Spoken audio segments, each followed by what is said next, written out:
본 방송에서 제공하는 투자 정보는 투자 판단에 대한 조언입니다. 방송에서 제공하는 주식의 가치, 가격 상승 및 하락에 대해서는 방송사에서 보장하지 않습니다.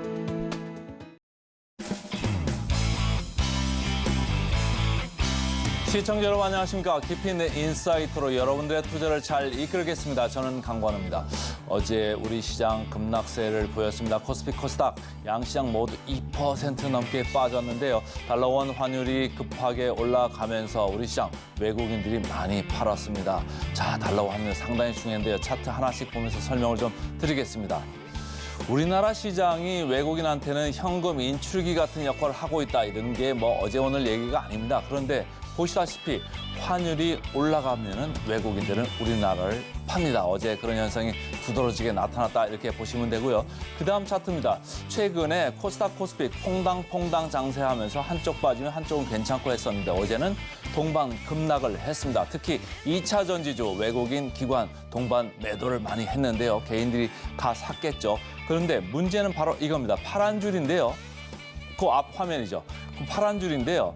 지금 보면은 10조 정도 되는 게 코스닥의 거래 대금입니다. 그런데 코스피는 9조 3천밖에 안 되죠. 자, 시가총액 그 비중이 코스닥이 코스피의 20%밖에 안 됩니다. 그런데 코스닥이 거래 대금이 훨씬 많습니다. 무슨 얘기죠? 투기적인 거래가 여전히 횡행하고 있다 이런 얘기고요. 그다음 화면입니다. 자, 이제는 밸류에이션을 좀 측정을 해야 되는데 파란 줄 코스닥입니다. 2.35배 PBR이고요. 지금 0.84로 표현된 거는 코스피입니다. 그러니까 3배 정도 여전히 코스닥이 높습니다. 그러니까 앞으로 주가 하락이 혹시라도 있을 수 있습니다. 위험 거래를 좀 철저히 하시고요. 간만 미국 증시 3대 지수 모두 내렸습니다. 사흘째 내렸는데 리테일 세일즈가 생각보다 좀 잘 나오면서 10년물 국채 금리가 4.1%대까지 올라갔습니다. 위험 회피 국면이 좀 나타났다 이렇게 보시면 되고 오늘도 저희 증시8과 함께 하시면서 알찬 정보 인사이트 많이 챙겨가시길 바라겠습니다. 이제 외신 들어갑니다. 외신 브리핑 시작합니다. 뉴욕 증시는 3대 지수 모두 다 하락하면서 마무리했습니다. 모두 강보합순에서 마무리하는 모습이었고요. 예상보다 강한 미국 소비에 국채 금리가 치솟으면서 지수의 하방 압력을 가한 것으로 보입니다. 10년물 국채 금리는 12월 중순 이후 최고치인 4.12%까지 상승하게 됐는데요. 경제 지표 체크해보고 가도록 하겠습니다. 일단 12월 미국 소매 판매 지수 같은 경우에는 0.6% 상승한 것으로 나왔고요. 시장 예상치를 웃도는 수치였습니다. 크리스마스 할인 때문에 전반적으로 증가한 것으로 보이고요. 예상보다 좀 탄탄한 소비 데이터가 나오게 되면서 미국 경기가 생각보다 탄탄하다라는 점이 좀 입증이 됐습니다. 이 때문에 연준의 피벗 속도가 다소 좀 늦어질 수 있다라고 예상을 좀 하게 됐고요. 우리 시간으로 새벽 4시에 베이지북이 공개가 됐습니다. 연준이 관할하는 거의 모든 지역에서의 고용 둔화 조짐에 대해서 언급을 좀 했는데요. 구체적으로는 7개 지역에서 전반적으로 고용 수준의 변화가 거의 없었다라고 보도를 했습니다. 또한 물가 오름세 역시 대부분 지역에서 진정세를 보이고 있다라는 내용으로 함께 발표를 했습니다. 계속해서 유가 상황 함께 체크해 보도록 하겠습니다. WTI는 배럴당 72달러 선에서 마무리했고요. 소폭이지만 상승하면서 마무리했습니다. 중국의 경기 부진에 다소 혼조세를 좀 장중해 보였습니다. 관련한 중국의 경제 지표는 뒤에서 외신 기사를 통해서 함께 살펴볼 거고요. 홍해와 관련된 내용도 업데이트된 내용들 함께 살펴보도록 하겠습니다. 먼저 일본의 3대 해운사인 니폰 유센, 상선 미쓰, 가와사키 기선이 홍해로 향하고 있는 선박 운항을 전면 중단하겠다라고 발표했습니다. 니케이는 일본에서 유럽으로 향할 때 희망봉을 경유하게 된다면 홍해를 지날 때보다 기간적으로 봤을 때 약 20일 정도 더 소요될 수 있다라고 이야기하기도 했습니다. 그리고 밤사이 전해졌던 추가적인 기사 함께 살펴보도록 하겠습니다. U.S. reassigns Houthis as terror group 3 years after Malaysia was delisted 라는 기사이고요. 미국이 후티를 국제 테러리스트로 다시 한번 재지정했다라는 내용을 담고 있습니다. 후티의 자금줄을 차단하고 공격 중단을 좀 압박하기 위한 조치로 풀이가 되고 있고요. 후티를 겨냥하면서도 예멘에 살고 있는 주민들에게 인도적인 지원은 다소 일단은 가능할 전망입니다. 예멘 주민을 위한 식량이나 의약품, 것처럼 연료 공급들은 제재 대상에서 빠졌다라고 볼 수 있겠고요. 다만 이를 대비할 시간을 좀 주기 위해서 한 달여 정도의 시간을 줄 것으로 보이고 있습니다. 계속해서 헤드라인 기사들 함께 살펴보도록 하겠습니다. 첫 번째 블룸버그 통신 기사고요. China's economic growth disappointed, fueling stimulus cours라는 기사이고요. 앞서서 말씀드렸다시피 중국의 경제 지표가 발표가 돼서 이 부분 함께 좀 살펴보도록 하겠습니다. 중국의 지난해 경제 성장률은 5.2%로 집계가 됐습니다. 코로나19 팬데믹 기간을 제외하고 본다면 33년 만에 가장 낮은 수치다라고 볼 수 있겠습니다. 어제 짚어봤듯이 리창 총리가 공식 발표 하루 전에 이 수치를 공개하는 돌발 행동을 보이기도 했었는데요. 이러한 추세를 좀 감안했던 것으로 보입니다. 중국의 성장 엔진을 좀 멈춰 세웠던 배경 속에는 부동산 경기 침체가 있었습니다. 2023년 중국의 부동산 개발 투자는 9.6% 정도 하락을 했고요. 지난달 신규 주택 가격도 전월 대비해서는 0.4% 정도 떨어졌는데 이는 2015년 2월 이후에 최대 하락폭이다라고 볼 수 있겠습니다. 또한 인구 수도 함께 공개가 됐습니다. 중국 전체 인구는 지난해 말 기준으로 14억 967만 명을 기록을 했습니다. 2022년에 61년 만에 첫 감소를 좀 기록을 했는데요. 올해까지 판단해 본다면 2년 내리 연속해서 하락하고 있는 흐름을 보이고 있습니다. 신생아 수도 문제였습니다. 2022년에 이어서 2년 연속 1,000만 명을 밑돌았습니다. 중국 인구가 좀 급격하게 저출산의 영향으로 장기적인 감소 추세에 접어드는 모습입니다. 그러면서 생산 가능 인구 감소와 또 고령자의 증가로 경제 성장 동력이 약화될 수 있다라는 분석도 함께 나오기도 했습니다.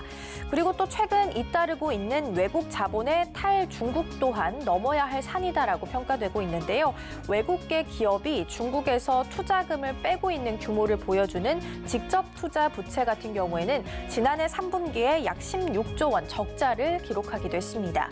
이는 1998년 관련 통계를 작성한 이후 첫 적자였다라고 볼 수 있겠고요. 중국은 경제 위기설을 일단은 강하게 일축하고 있습니다. 신규 국채 발행도 하겠다라고 의지를 표명한 만큼 앞으로 경제가 나아질 수 있을지는 확인해 보실 필요가 있겠습니다. 이어서 두 번째 기사 함께 보도록 하겠습니다. Crypto farm Ripple explored IPO outside of US because of hostile SEC. Want go public soon 이라는 기사고요. 일단 IPO와 관련된 기사라는 점 함께 짚고 갑니다. 다보스 포럼에서 나왔던 발언 내용 하나 추가로 더 볼 건데요. 오늘은 코인과 관련된 기사를 준비를 했습니다. 암호화폐 리플은 기사에 나와 있듯이 적대적인 미국의 규제 당국을 좀 비판하고 나섰습니다. 그래서 IPO를 한다면 미국 이외의 시장을 탐색하고 있다라고 전했는데요. 브래드 갈링하우스 리플 CEO는 SEC와의 소송이 끝난 후에 공개 상장을 모집하겠다라고 밝혔습니다. 리플 같은 경우에는 증권성 여부를 둘러싸고 계속해서 소송이 좀 이어지고 있습니다. 2020년에 시작된 이후에 리플은 지난해 7월 좀 사실상 승리를 거뒀다라고 평가를 좀 하고 있는데요. 하지만 SEC 항소로 일단 결과까지 가기에는 아직 공방이 좀 이어지고 있는 상황입니다. 갈링하우스 CEO는 지난 몇 년 동안 암호화폐 산업을 규제하는 SEC의 접근 방식에 대해서 비판적인 입장을 계속해서 취해왔었고요. 그는 게리 겐슬러 SEC 위원장을 정치적인 골칫거리다라고 표현을 하면서 새로운 위원장이 임명되면 회사의 상장을 미국에서 할 것도 고려해보겠다라고 이야기하기도 했습니다. 리플은 이달 주주로부터 10억 달러의 주식을 매입했다라고 밝힌 바도 있습니다. 일단은 소송이 끝날 때까지는 IPO는 좀 보류가 될 것으로 보이고요. 다보스 포럼에 이 코인과 관련된 이야기가 나왔다라는 것 자체만 놓고 보더라도 상당히 큰 변화다라고 볼 수 있겠습니다. 코인 시장에 일단 현물 ETF다라는 호재가 나온 만큼 관련된 기사들도 연이어서 확인해 보도록 하겠습니다. 이번에는 밤사이에 나왔던 북한 소식 함께 보도록 하겠습니다. Putin meets North Korea Foreign Minister amid deepening military cooperation이라는 기사이고요. 어제 전해드렸던 이 북한 관련된 소식 팔로우업 한번 해보도록 하겠습니다. 러시아를 방문하고 있는 최선희 북한 외무상이 푸틴 러시아 대통령을 만날 가능성이 있다라는 내용을 어제 기사를 통해서 전해드린 바가 있습니다.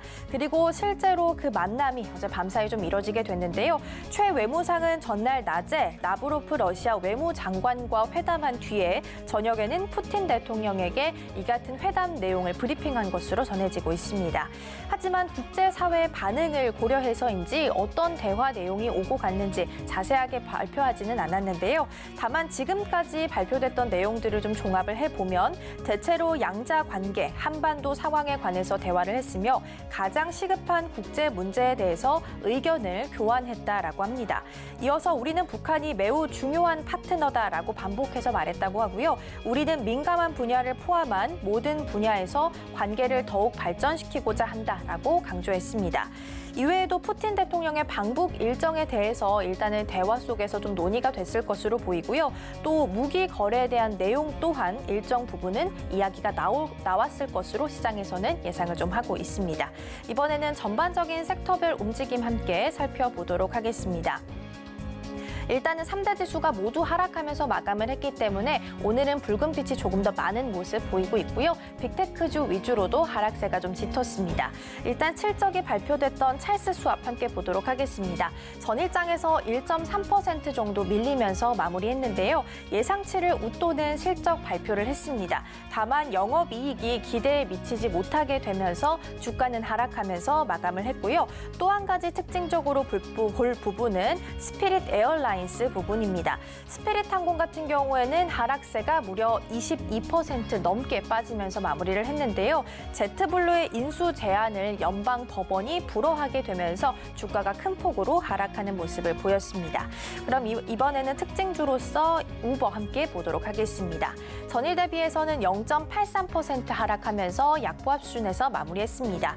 우버가 주류 배달 서비스인 드라이질리 사업을 철수하겠다라고 발표했습니다.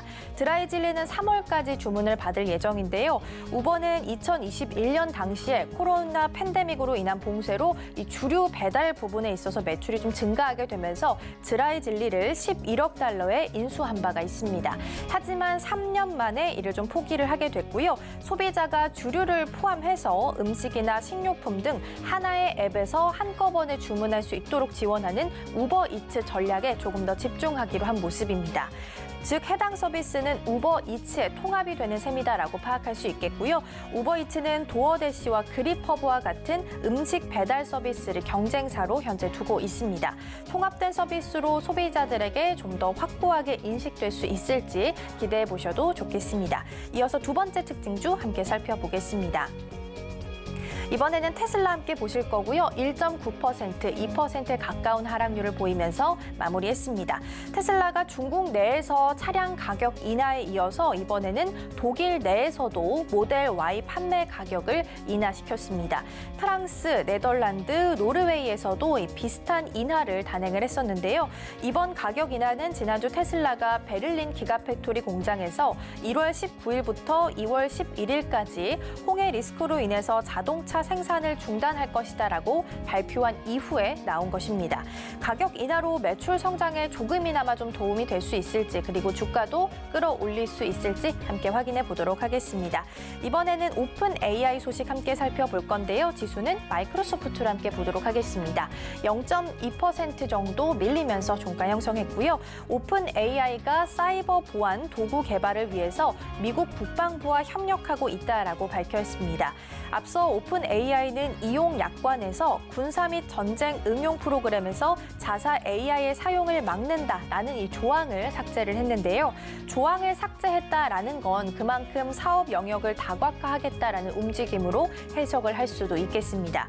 다만 여전히 무기 개발과 재물 파괴 그리고 사람을 해치는 것에 대한 이용은 금지하고 있는 상황이고요. 오픈 AI가 어떤 방식으로 이 사이버 보안 도구를 개발할지는 아직까지 알려진 바는 없습니다. 일각에서는 오픈 AI가 정부가 수용할 수 있는 선에서 자사 기술을 제공하지 않겠느냐라는 관측이 좀 나오고 있는데요. 다만 군사 영역에 특화된 AI 기술을 개발하는 것에 대해서 여전히 찬반 논란이 좀 갈리고 있는 만큼 넘어야 할 산은 아직까지 높아 보입니다. 지금까지 외신 브리핑이었습니다.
네, 서울경제TV 증시8 조간브리핑 시간입니다. 서울경제신문에서 발행한 이슈 전해드리는데요. 첫 번째 소식부터 하나하나 짚어보겠습니다. 화면 살펴보시죠. 미국 정부까지 반대한 한국 플랫폼법. 네, 이번에 플랫폼법 관련된 이야기 첫 번째 소식으로 문을 열어보겠습니다. 플랫폼 공정경쟁 촉진법이라고 부르죠. 미국 정부가 국내에서 추진 중인 플랫폼 공정경쟁 촉진법에 사실상 제동을 걸었습니다. 국내 플랫폼 업계는 물론 미국 산업계도 이미 반대 입장을 수차례 밝힌 데 이어서 미국 행정부가 이번에는 공식적으로 우려 입장을 전한 것이기 때문에 파장이 예상되고 있습니다. 우선 플랫폼법은 시장 지배력이 큰 대형 플랫폼 기업을 미리 지정해 자사 우대, 끼워 팔기, 멀티호밍 제한, 최혜 대우 요구 등의 행위를 집중적으로 감시하는 것이 행위의 핵심의 내용인데요. 업계에서는 현행 공정거래법상 사후 규제 방식에서 위법 여부를 상시적으로 들여다보는 사전 규제를 도입하는 것이기 때문에 기업의 부담이 한층 더 커진다며 반발하고 있습니다. 중국 기업과의 역차별 우려 역시 큽니다. 미국 정부가 아직 공개도 되지 않은 법안에 대해 이례적으로 부정적인 의견을 전달한 것은 중국 기업과의 역차별을 우려했기 때문인데요. 이 친기술 정책을 표방하는 한국 정부가 미국 플랫폼법을 불공정하게 겨냥하고 중국 플랫폼법에는 면죄부를 주는 즉 유럽의 디지털 시장법과 유사한 법안을 추진하고 있다라며 우려감을 표하고 있습니다. 자국 기업의 공평한 기회를 달라며 미국 국무부 그리고 상무부는 입장을 전달했고요. 공개하기도 전에 이례적인 부정적인 의견을 보인 바 있습니다. 여기에 더해 외교와 통상 등 마찰이 불가피하기 때문에 해당 부분 우려감이 커질 수밖에 없다라는 이야기입니다. 네, 다음 소식입니다. 윤 대통령 세제 개혁된 한국 주식 전평가 근본적으로 해결될 것이다. 금투세 폐지 공식화. 네, 두 번째 소식 정책 관련된 이야기 풀어보겠습니다. 네 번째 민생 토론회가 어제 열렸습니다. 투자자들은 자본시장 개혁을 통한 국민의 자산 형성에 대해서 더욱더 주목했는데요. 국내 증시가 실제 가치보다 저평가된 코리아 디스카운트의 원인으로 과도한 세제를 지목하며 강력한 개혁 의지를 나타냈습니다. 금융의 입장 표명은 우선 금융투자소득세로 수익률이 낮아지면 해외로 투자자들이 빠져나갈 수 있다며 상생 가능한 자본시장을 만들 것이다라고 했고요. 국민의 자산 형성 기회를 늘릴 것이며 특히 과도한 세제로 국내 증시가 저평가되고 있기 때문에 이에 따라 금융투자소득세 폐지를 결정했다라고 표명했습니다. 금융투자소득세는 주식과 채권, 펀드, 파생상품 등 금융투자로 소득이 큰 투자자를 대상으로 해당 소득의 20%를 부과하는 세금인데요. 여기서 6월 말까지 공매도가 전면 금지된 가운데 공매도 전산 시스템을 구축하고 불법 공매도 적발 시 최장 10년간 주식 거래를 제한하는 등 지난해부터 이어진 불공정 거래 척결 방안 역시도 지속할 것이다라는 방침입니다. IRS 비과세 한도는 2.5배가량 늘렸고요. 증권거래세 인하는 예정대로 시행할 것으로 보여집니다. 이 소상공인 대출 이자 역시도 캐시백할 예정이고 금융통신통합채무 조정 역시 추진하겠다라는 입장을 밝혔습니다. 다음 소식입니다. 보름새 56원 취소다. 중동 확전된 강달러 이어질 듯. 네, 이번에는 환율 소식 전달해 드립니다. 지정학적 리스크가 고조되고 있습니다. 연초부터 지정학적 리스크가 커져만 가고 있는 가운데 미국 연준은 이른 금리 인하 가능성을 좀 떨어뜨리고 있는데요. 이에 완화 가치 급락 등 시장 변동성이 커져가고 있다라는 내용입니다. 원달러 환율은 2달 반 만에 1,344원을 넘어서 추가 상승 여력까지 키워가는 중이고요. 지난해 11월 1일 이후 가장 높은 수준을 보여주고 있습니다. 연준의 금리 인하 기대감이 바뀔 때마다 원달러 환율은 출렁이는 모습을 보여왔는데요. 제롬 파월 미국 연준 의장은 지난해 12월 FOMC 회의에서 금리 인하를 시사했습니다. 그에 따라 연말 랠리가 이어지면서 기술주 중심의 상승폭을 확대해 나가기도 했고요. 이에 1,280원 선까지 떨어졌습니다. 다만 올 초에 매파적인 발언이 이어지고 금리 인하에 대한 기대감이 꺾이면서 환율이 급등하는 현상이 반복되고 있고요. 이는 위험자산 선호가 약해졌기 때문이다라고 판단되고 있습니다. 지정학적 불안감도 가치가 절하되고 있습니다. 우선 이 지정학적 불안감에 원화 가치가 하락하고 있는데요. 중동 지역에 대한 불안감, 특히나 홍해 리스크가 발발되고 있고요. 북한의 무력 도발 역시도 지난해 이후 계속해서 좀 이어져 나오고 있습니다. 여기에 더해 양안 갈등과 외인 순매도, 엔달러 환율 역시도 상승하고 있고 이에 더해서 실적 쇼크에 원화 약세 요인이 더 쏟아져 나오고 있다라는 분석이 이어지고 있습니다. 원달러 환율 1,340원대로 급등했고요. 반도체 침체도 원화 약세에 부채질을 하고 있다. 있다라는 평가입니다. 1분기 미국 단기 자금 유동 역시 우려감이 크기 때문에 계속 원달러 추이는 지속적으로 추적해볼 필요가 있어 보입니다. 네, 다음 소식입니다. 인텔의 반도체 1위 내준 삼성, 임원 연봉 동결 초강수, 삼성전자 소식 전달합니다. 인텔의 선두를 뺏겼습니다. 삼성전자, 주력인 메모리 시장 불황에 직격탄을 맞았다라는 평가죠. 라이벌인 인텔의 2년 반 만에 반도체 선두 자리를 뺏겼고요. 삼성 DS, 즉 반도체 사업부는 비상회의를 개최하고 임원 연봉을 동결하는 등 초강수를 뒀습니다. 실적 개선에 대한 의지를 다시 한번 다졌는데요. 인텔은 세계 중앙처리 장치 즉 CPU 시장의 대표 주자입니다. 매출 적자를 줄여가면서 반도체 제조사 1위를 차지하고 있는데요. SK 하이닉스도 글로벌 순위가 4위에서 6위로 밀려나고 이 메모리 제품 단에는 삼성전자와 SK 하이닉스가 강세였지만 시황 영향을 많이 받는 탓에 판매량 저하가 이어지고 있다라는 분석입니다. 다만 엔비디아는 괄목할 만한 성장을 이루고 있습니다. 엔비디아는 세계 1위 그래픽 저장 장치 업체이기도 하고요. 전반적인 시장 침체 분위기 속에서도 괄목할 만한 성장을 거두고 있는 유일한 회사다라는 평가 속에서 전년 대비 매출이 57%나 넘게 껑충 뛰었습니다. 랭킹도 2022년 12위에서 5위로 올라갔고요. 폭증하는 데이터를 단시간 내에 연산해야 하는 인공지능 분야에서 각광을 받고 있다라는 평가가 잇따르고 있습니다.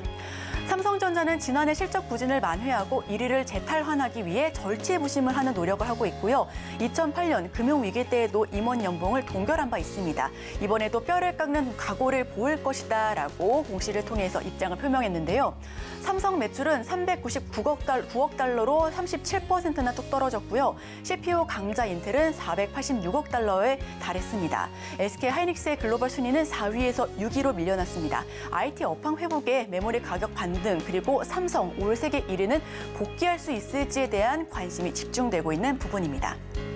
네, 마지막 소식 전해드립니다. 컴투스도 권고사지 게임사 연초 칼바람.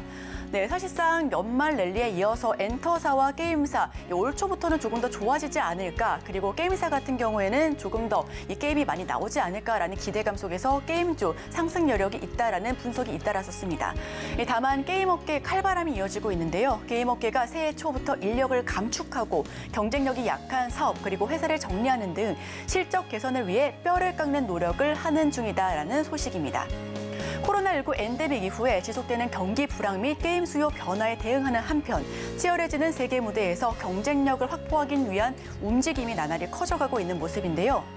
게임업계의 쇄신, 우선 컴투스 같은 경우는 개발자들을 대상으로 권고사직을 진행하고 있습니다. 이 두 자릿수로 권고사직을 이행하겠다라는 부분이고요.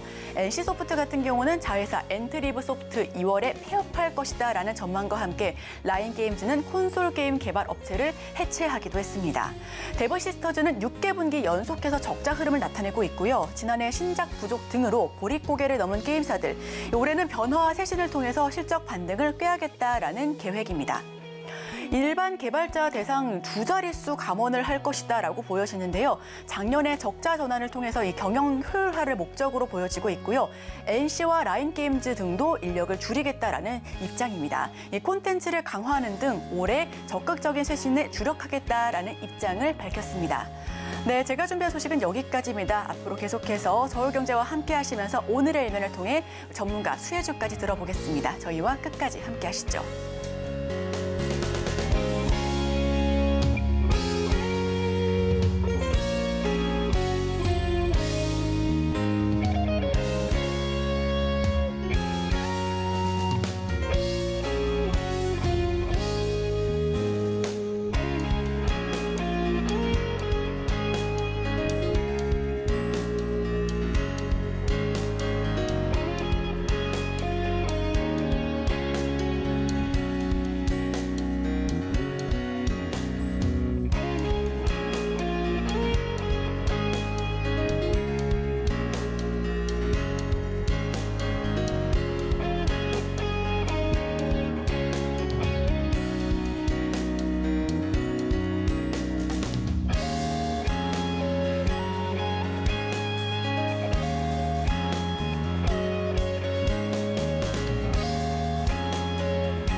개인 투자자가 아닌 전문가는 장 시작 전 뉴스를 볼 때 어떤 부분에 초점을 맞출까요? 오늘 일면 헤드라인입니다. 치솟는 금 가격. 네, 헤르메스 스타 김시은 팀장 함께합니다. 어서 오세요. 네, 안녕하세요. 네, 오늘 유독 스마트해 보이십니다. 우선 국내 금 가격 기준으로는 87,555원입니다.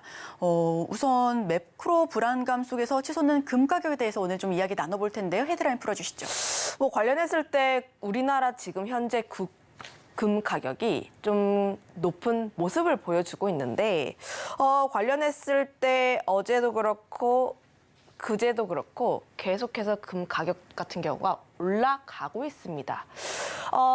제가 금을 현물로 매입을 하는 투자로 실제로 진행을 하고 있는데 보통 우리가 통상적으로 생각하는 금바 있잖아요. 골드바. 네, 골드바. 골드바라고 하면 보통 1kg 정도라고 생각을 해보시면 좋을 것 같은데 1kg 정도 가격이 몇 달 전까지만 하더라도 8천만 원대여서 지금은 1억 정도 합니다. 굉장히 큰 상승세가 나왔다라고 보시면 좋을 것 같은데 일반적인 인식으로 금 가격 같은 경우에는 그렇게 큰 상승세가 나오지 않는다라고 보여지고 있긴 하지만 현재 금 현물 가격 같은 경우는 계속 올라가고 있는 모습을 보여주고 있어요.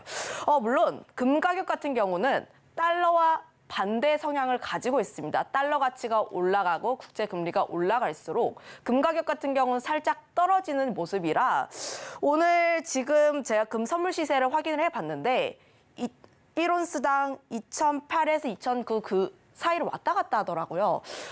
좀 소폭 떨어지긴 했습니다. 고점 대비했을 때 살짝 떨어지긴 했어도 여전히 2,000달러대라는 그 견고한 유지를 하고 있는 모습을 보여주고 있다라는 점을 봤을 때 여전히 금 쪽에 대한 수요는 계속해서 나와주고 있다라고 보시면 좋을 것 같아요. 특히 뭐 지정학적 리스크에 대한 부분도 있고 금리 인하에 대한 부분도 있다 보니까 이런 기대감들이 모여져서 금 쪽에 대한 좀 심리를 자극하는 것이 아닌가라고 보여지고 있습니다.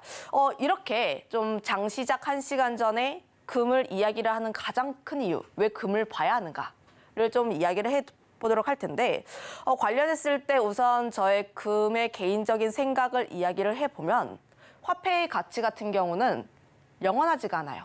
예를 들어서 좀 현재 기축 통화가 달러인데 연준이 돈을 계속 찍어댑니다. 그러면 유동성이 많아질수록 결국 달러 같은 경우는 시장이 많이 풀리게 되고 그러면 가치 자체는 하락할 수밖에 없기 때문에 관련했을 때 한정 자원 쪽에 대한 가치 자체는 계속해서 증가를 할 수밖에 없는 요소가 되는 거예요.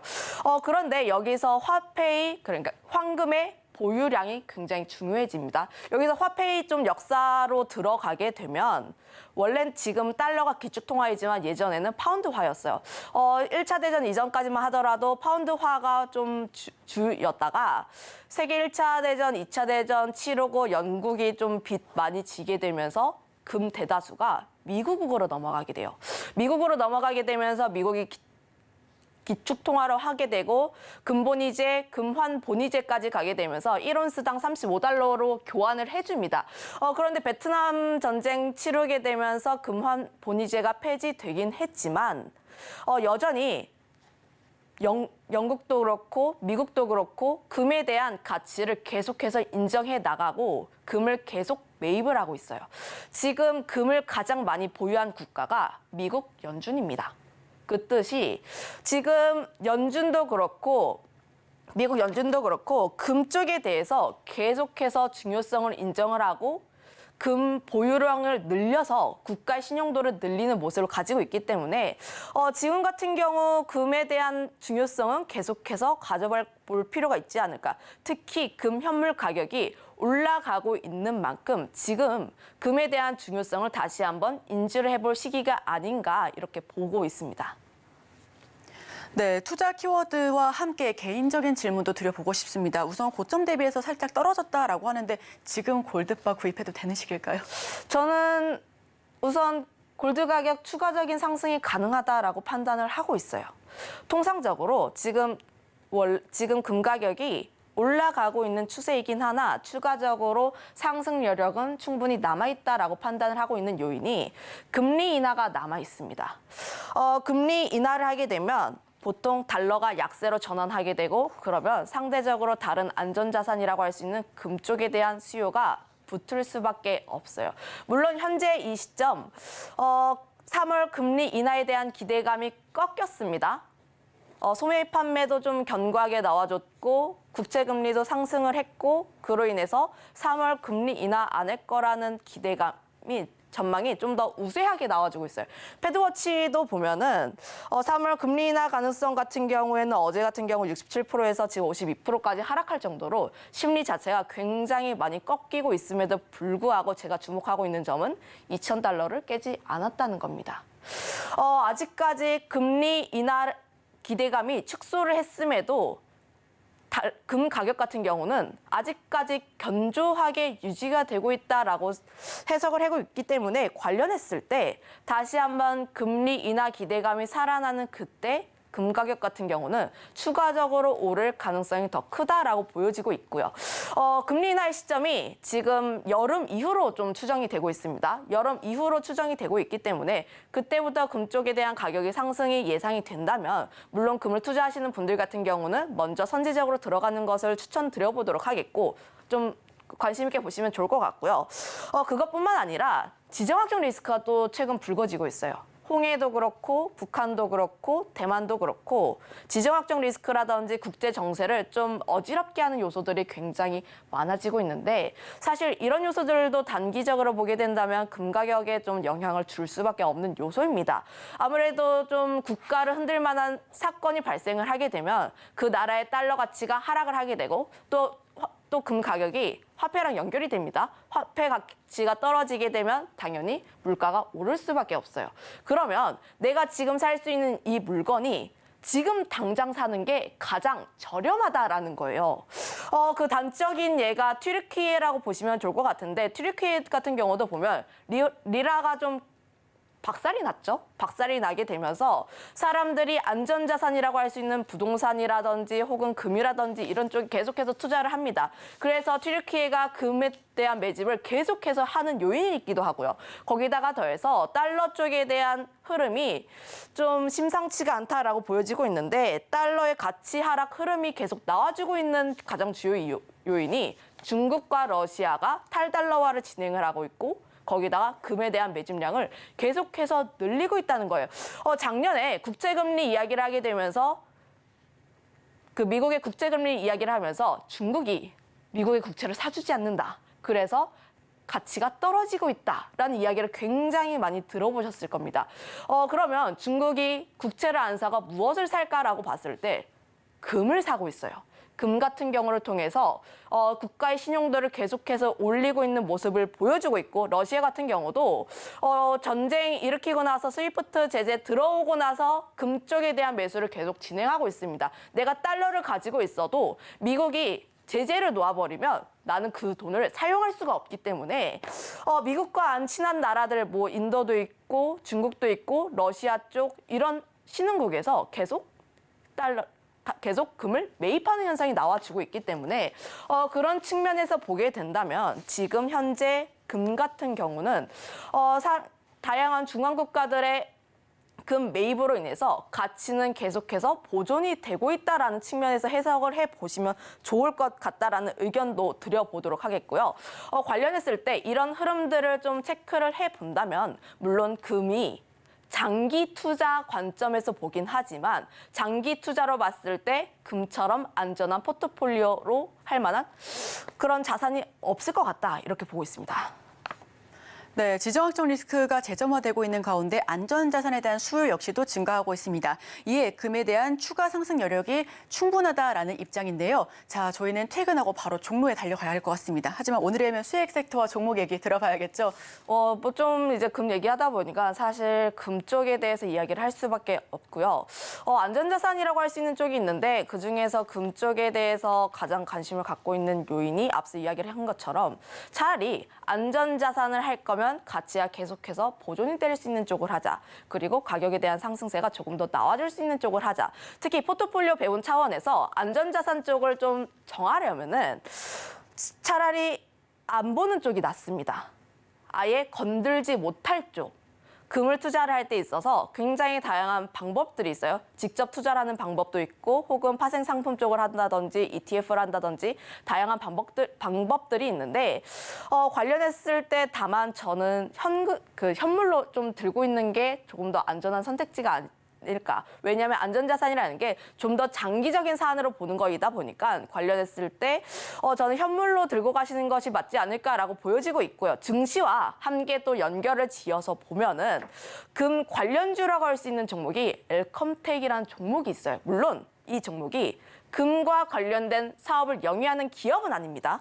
사업을 영위하는 기업은 아니고 금과 관련됐을 때 광구 탐사권을 보유하고 있다는 이력으로 인해서 금 관련주로 엮이고 있다라고 보시면 좋을 것 같은데 관련했을 때 직접적인 투자는 아니고 최근 증시에서 좀 떠오를 수 있을 만한 종목이거든요.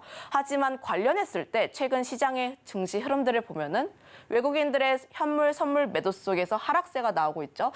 저는 여기서 추가적으로 하락이 더 나올 수 있다라고 판단을 하고 있습니다. 그 이유가 지금 하락세가 나왔는데 아직까지 반대 매매가 터지지가 않았어요. 신용에 대한 비율 자체는 계속 올라가고 있기 때문에 추가적인 리스크는 더 있다. 그래서 지금 같은 경우에는 지금 낙폭이 과다하게 나왔던 종목군들을 매수를 하기보다는 혹은 어떠한 대응을 하기보다는 차라리 종목에 대한 트레이딩 전략을 하시거나 혹은 기다리시는 전략이 맞지 않을까라고 보여지고 있는데 그로 인해서 최근 떠오르고 있는 종목군들 자체가 뭐 지정학적 리스크가 좀 뜨게 오르고 있는 점.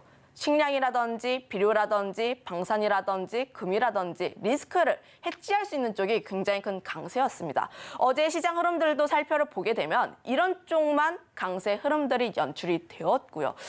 오늘 같은 경우도 이런 쪽에서의 강세 흐름들이 연출이 될 가능성이 높고 변동성이 크게 확대가 될 가능성이 높습니다. 물론 이런 종목군들 자체가 트레이딩을 하는 영역이다 보니까 변동성이 굉장히 크게 나올 수는 있어요. 그런데 제가 엘컴테이크라는 종목에 대해서 집중을 한 이유가 다른 지정학적 리스크 관련 종목군들 대비했을 때 주가의 상승세가 아직 더디게 나왔습니다. 다른 종목군들 같은 경우는 주가가 바닥권에서 거의 30%에서 40%, 50%, 60%까지 상승한 종목군들이 굉장히 다수인데 반해서 엘컴텍 같은 경우를 봤을 때 지금 거래량 조금씩 늘어나면서 슬슬 바닥권에서 올라가고 있는 모습이 나와주고 있어요. 사실 테마 종목이라는 게 지금 시장 정세에 맞춰서 모멘텀을 붙이는 겁니다. 그런데 제가 앞서 금리 이야기를 했던 것처럼 지금 엘컴텍이라는 종목에 대해서 트레이딩을 할 때 금이 일하는 내용을 좀 알고 가게 되면 그래도 이 종목이라는 점에 대해서 이해를 할 수 있지 않을까 싶어서 금에 대한 장기적인 내용까지도 함께 들고 가 보시면 좋을 것 같고요. 다만 이런 종목군들 자체가 직접적으로 금과 관련이 없는 종목인 만큼 트레이딩으로만 접근할 필요가 있다는 점 다시 한번 이야기하도록 하겠습니다. 네, 오늘의 일면 수혜주는 엘컴텍입니다. 단기 트레이딩 전략을 통해서 한번 취해보시면 좋을 것 같고요. 다만 금 관련주로 엮여는 있지만 이 부분 조금 더 깊이 있게 좀 살펴보고 들어가면 좋겠다라는 이야기까지 들어봤습니다. 지금까지 헤르메스 스타 김시은 팀장과 함께했습니다. 오늘 말씀 고맙습니다.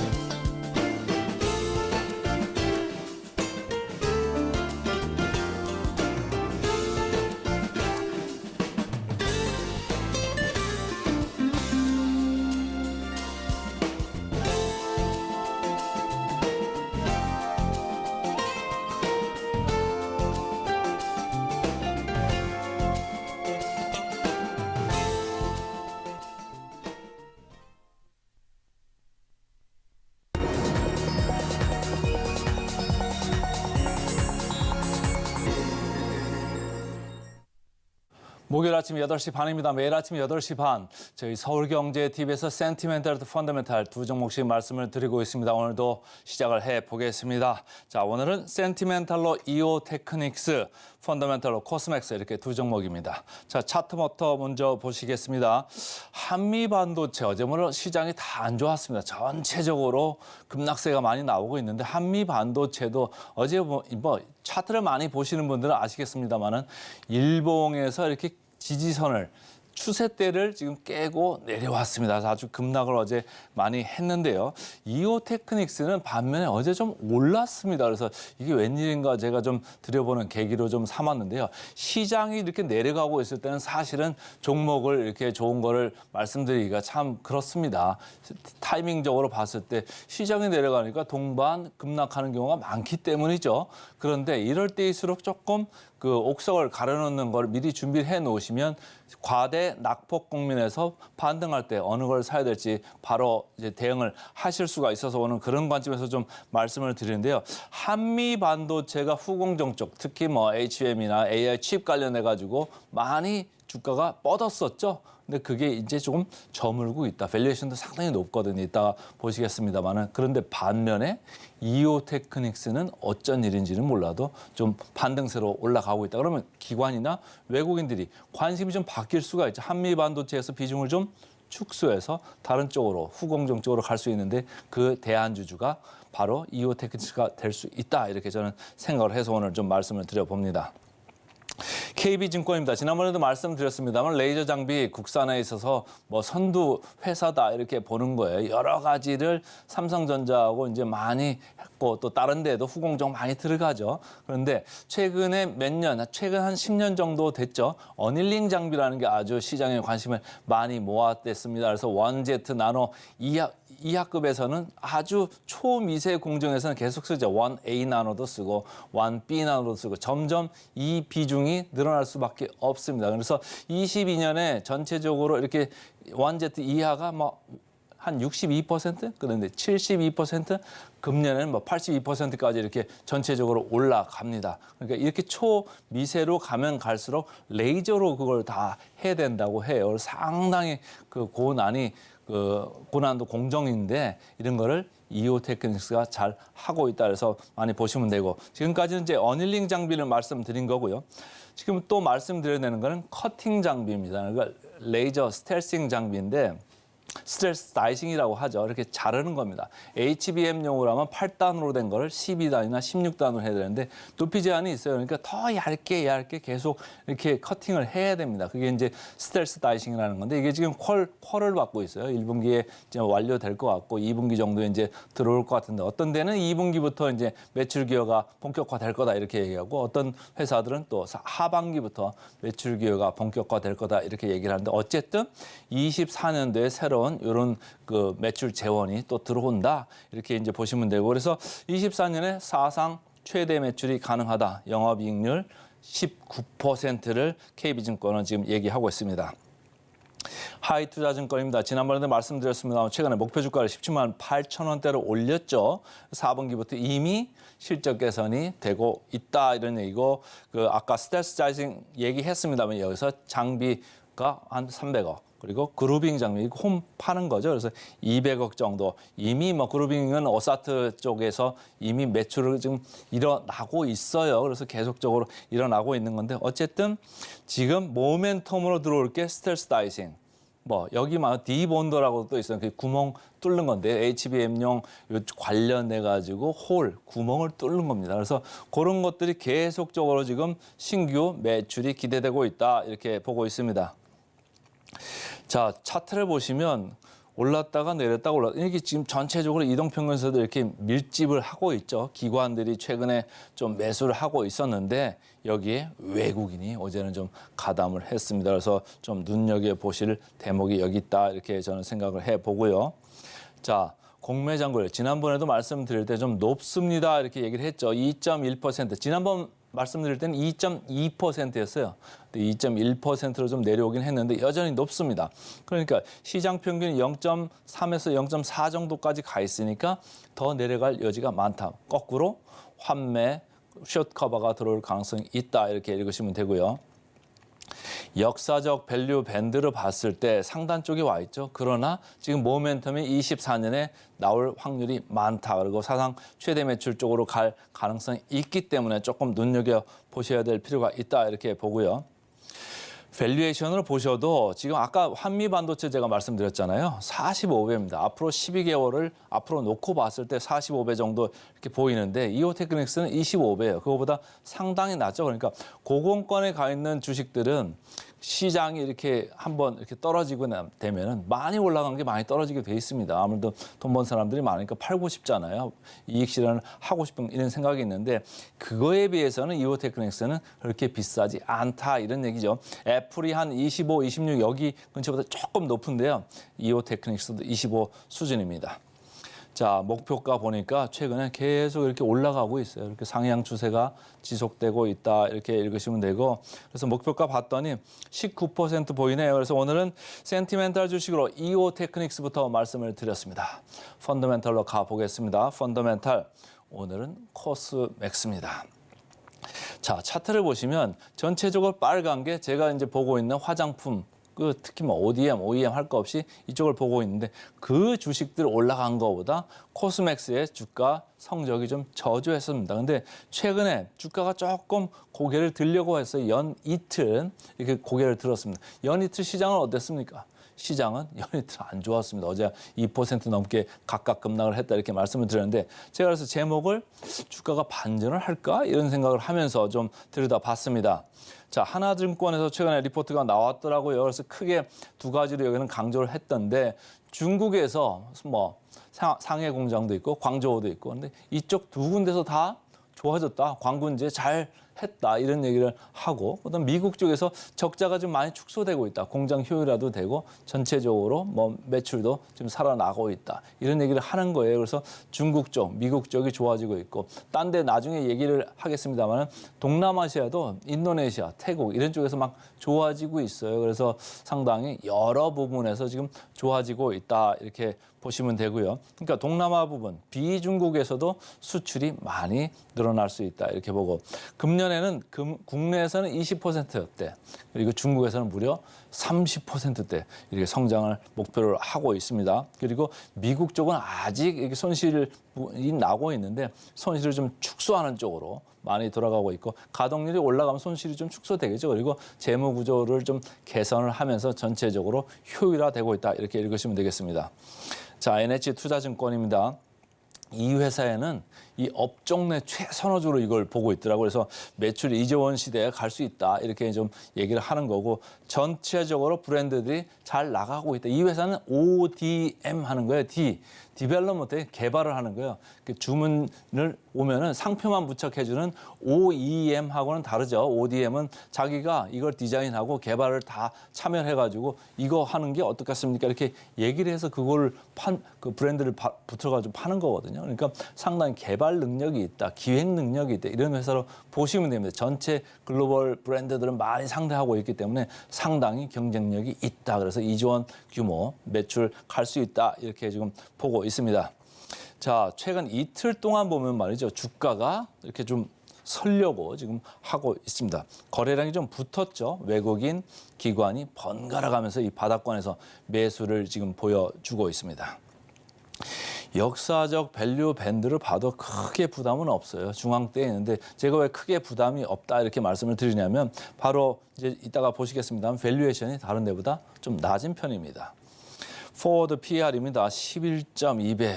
지난번에 코스메카 코리아도 저희 계속 말씀을 드립니다만 12.5배. 다른 쪽 아모레 퍼시픽 25배 상당히 크죠. 근데 아모레 퍼시픽 뭐 좋은 뉴스 크게 많이 안 나오잖아요. 근데 코스맥스는 그거에 반도 안 한다 이렇게 보시면 되고요.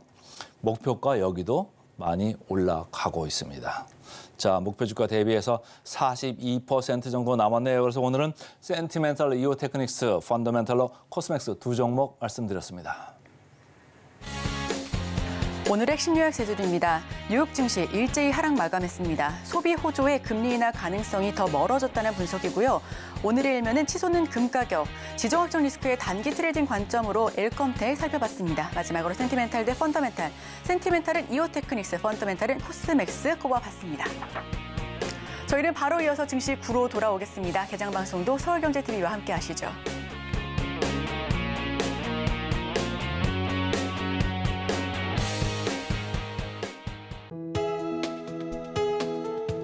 본 방송에서 제공하는 투자 정보는 투자 판단에 대한 조언입니다. 방송에서 제공하는 주식의 가치, 가격 상승 및 하락에 대해서는 방송사에서 보장하지 않습니다.